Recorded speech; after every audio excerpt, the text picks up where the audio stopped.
But that said, let's get into the first story, and that is NASCAR. Chris Buescher gets his first win of the season, the second for RFK, locking himself into the playoffs.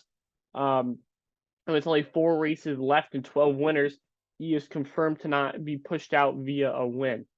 So Chris Buescher, RFK, after stage 2, it looked like they just dominated. They did not give up the lead, either RFK car. Stage 1 just looked like Toyotas would dominate in half of stage 2, but as soon as pit stops happened, 1 versus 2 stop, it completely got flipped on its head, and those 2 Fords got up front. Yeah.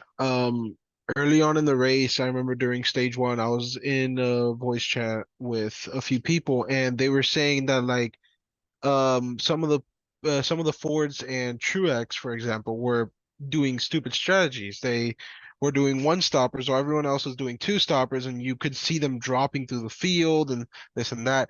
Truex's car was not good at the start. I'll say that. He was like running 28th or something. Well, he Um, did get punted out the way by Stenhouse, but yeah, of course with Stenhouse at Richmond. It's a common tradition, but um, then all of a sudden in stage 2, Truex was higher up through the field. You saw the Fords shoot up through the field, especially RFK. Then once again they did another one stopper, and it worked even better somehow.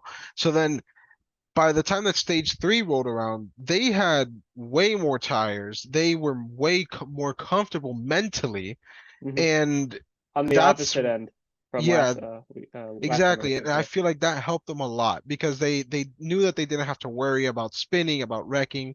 So Well, you said they knew. Truex was furious over the radio just seeing cars yeah, pass him.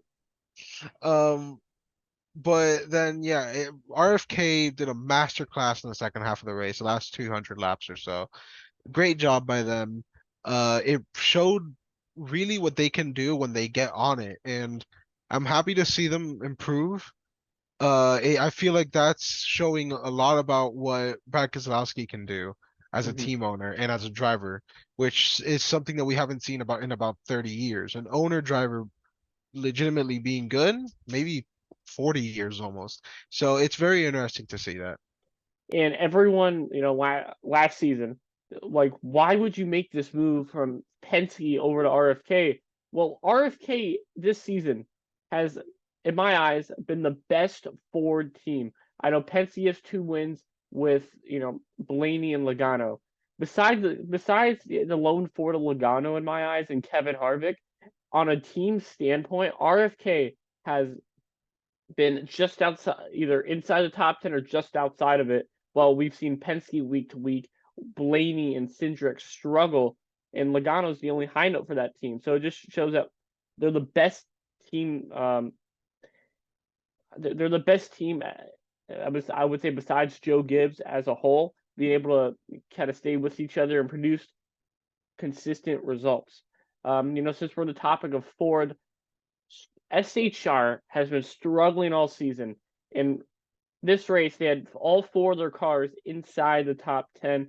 I think it was the first time, if I'm not wrong, since 2018 for SHR to have all those cars inside, the top 11 like that. Yeah, but unfortunately, Briscoe did finish 11th, so Yeah, of well, no, course yeah, Briscoe broke the streak. But no, yeah, I will disagree with one of the points that you made, that being that RFK is the best Ford team, and I think that they're second best, but it's just 11th and 13th in points versus 9th, 10th, and yeah, Cindric is pretty low, but 22nd. um yeah, so I think sure the average means that they're better, but I think that that's just Cindric things weighing down the team, but Okay.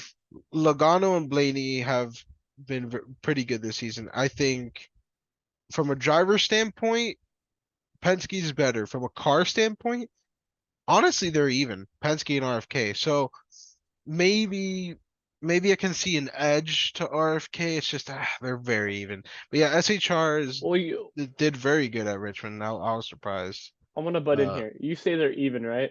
Keselowski and Chris Buescher. The only the stats are weird. So, Buescher and Keselowski both have 4 top 5s and 9 top 10s, and while Buescher has 1 win and 1 stage win, Keselowski has 2 stage wins, and that's just how close they both are with each other, being at 598 points and 630. I've never seen, like, throughout a whole season, 2 cars from the same organization consistently being this close.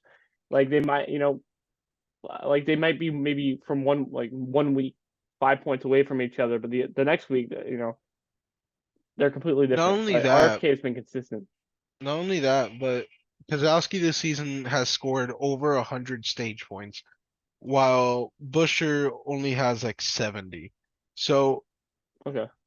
what that shows, and Buescher's only like 5 points back. So what that Hmm. shows is Buescher is more consistent Yes. at the end of the races, while Keselowski seems to be better through the middle part of the races, as shown by his stage points. Either way, they're both doing excellent for that team.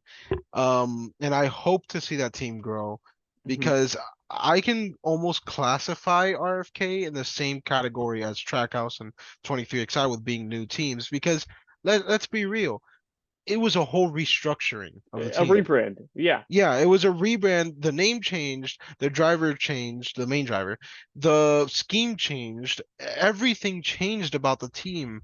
Chris Buescher's And name changed. I mean, Christopher Christopher Buescher, Buescher. And the funny but thing is that he was called Christopher Buescher at this race a year ago. yeah, so I think honestly they're in the same category as Trackhouse and 23XI, and it's pretty interesting how, yeah, sure, they had an advantage, but they're about even with Trackhouse, maybe even slightly better overall. I think Trackhouse is being carried by Chastain, and even then, Chastain in the last few weeks, his best finish in the last 5 weeks is 13th. Let's think about that. And his 4 other finishes in the last 5 races have been outside of the top 20. So Chastain has been on a very low Mhm. on a very low part of the season, I guess. He's hit a slump, I guess. So The only positive is that national win. And if yeah. you look over the whole summer, they've been consistently outside the top 20. And then, yeah, that one race in national, and then again, outside the top.